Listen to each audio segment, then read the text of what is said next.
Welcome to another special edition of Captain's Call. I'm NEF Atsugi's commanding officer, Captain Lloyd Mack. Joining me is our Command Master Chief. Command Master Chief Daniel Irwin. As you're aware, yesterday we met the health and safety standards to lift our shelter-in-place posture and restore our previous movement and activity opportunities. I do want to remind the community that the reason we established shelter-in-place was, again, to take a decisive response to ensure we avoided the possibility of further spread. Most of you are aware that a cluster of cases were discovered among military members in Okinawa. As the origins of these cases were investigated, one overarching conclusion emerged. COVID-19 remains incredibly resilient and much more easily spread than many people think. Our actions following the cases discovered here on NEF Atsugi allowed us to identify, isolate, treat, and mitigate the spread quickly.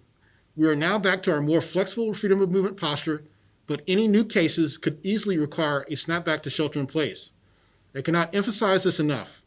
We truly rely on every member of this community, uniformed, civilian, and especially our family members, to maintain a strict, disciplined commitment to hygiene and social distancing measures. I look to our sailors to be the model examples of these measures, to demonstrate social distancing, always wearing your face mask appropriately, and frequent and thorough hand washing.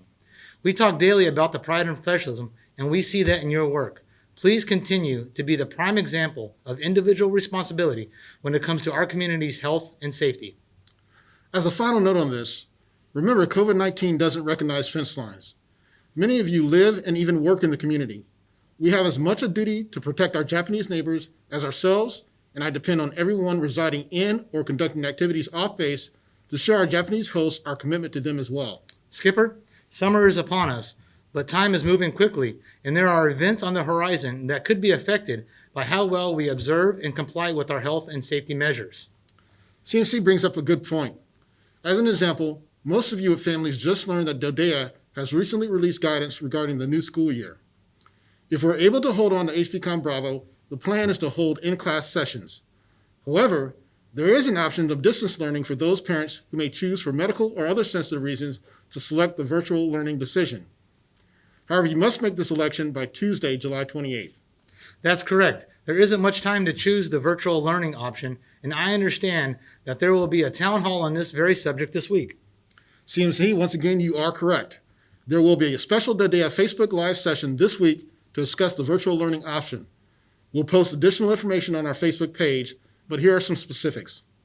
DODEA Specific and AFN will hold a town hall on AFN Okinawa's Facebook page this Thursday, July 23rd at 11:30 a.m.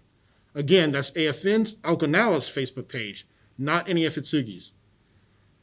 Again, we'll post the details, and you can always talk to your school administrator. All right, on that note, that's it for this special edition of Captain's Call, but let me reiterate, we need 100% compliance with all the health and safety measures in place, because we all depend on each other to get through this together.